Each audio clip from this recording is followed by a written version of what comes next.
Diyos at sa ating minamahal ay Jake, thank you Katlea to be my wife. Bawat araw pinipilang, hindi na matis. Kahit sa litrato lalo kang namimiss. Kita miss naman ang bawat usapan, pero di pa pwede na tumaya. Pag-ibig na tanim na hindi na bibiligan.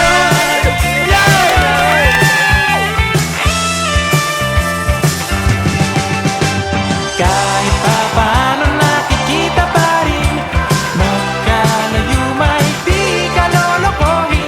Kahit na lubos na akong nabibitin, ginahawa mo pa rin ang tanging hahanapin. Gwapo yun. Feeling ko, iiyak to mamaya.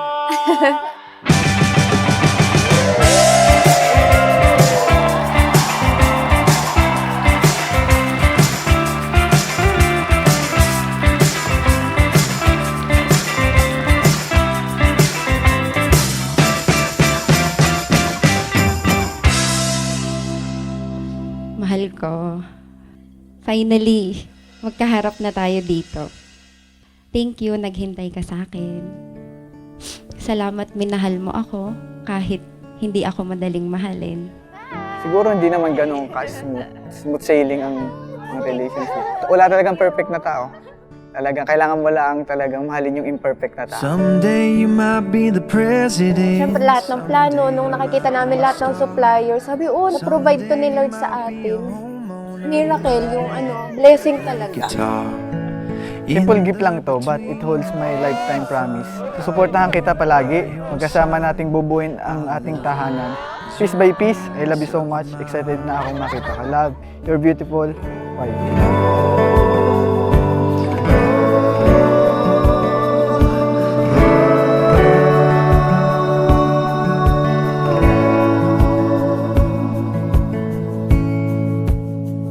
Whatever you do. Kay Lord, ang marriage ay napakahalaga to the point na binigyan niya tayo ng guidelines para sundin ito. Pag sinunod natin ang guidelines ni Lord pagdating sa marriage, it will bring success and peace. Marriage is not just an emotion. Marriage is a decision in honoring God in your relationship. Buong puso akong nanunumpa ng panata ng pag-ibig, katapatan at walang hanggang commitment sa iyo.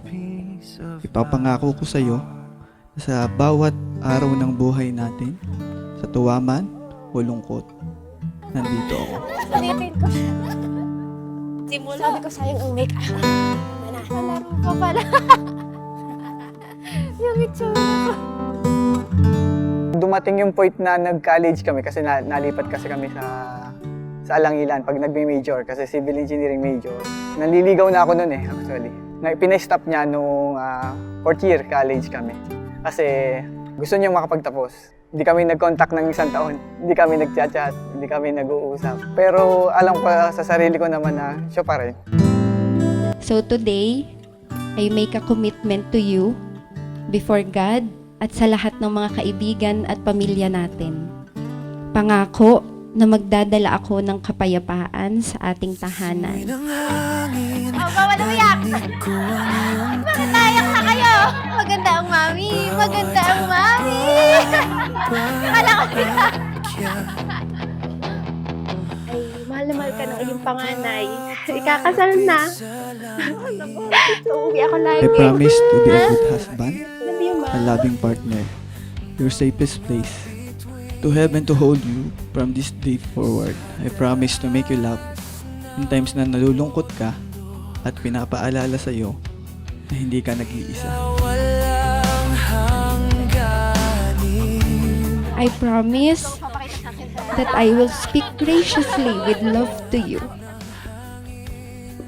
Kahit na mahirap o masakit man ang ating mapagdadaanan, I promise to give you quality and quantity time dahil yun ang love language mo.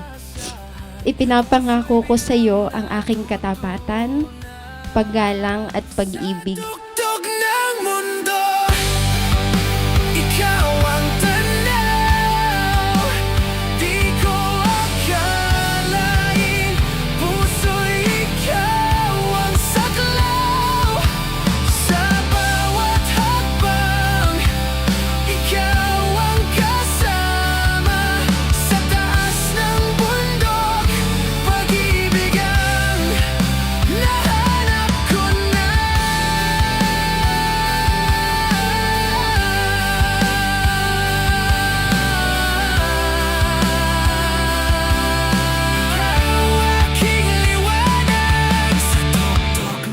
ngayon at bukas at sa bawat umaga na tayo ay gigising. Ikaw ang aking simula at ang aking walang hanggan. Itanong mo sa akin Salamat po sa pagpunta. aking mahal. Kung taga pong anak si Jay. Maayos naman. Maayos naman. Pero ang mga babae, masalita talaga yan. Marami silang words. So be intentional to spend time with each other. Be intentional to listen. Ayan. Be intentional to show your love and physical affection. Be intentional to fall in love with the same person again and again. Be intentional to court your spouse. Be intentional to say, I love you to your spouse. Minsan magulo, minsan hindi malinaw sa nararamdaman at gusto. Pangako, hindi na kita gagawing manghuhula. Magsasalita akong malinaw at magtatanong kung hindi maintindihan. Pinagpapasalamat ko palagi sa Diyos ang buhay mo. Na ibinigay niya sa akin ang pinakamagandang blessing na natanggap ko.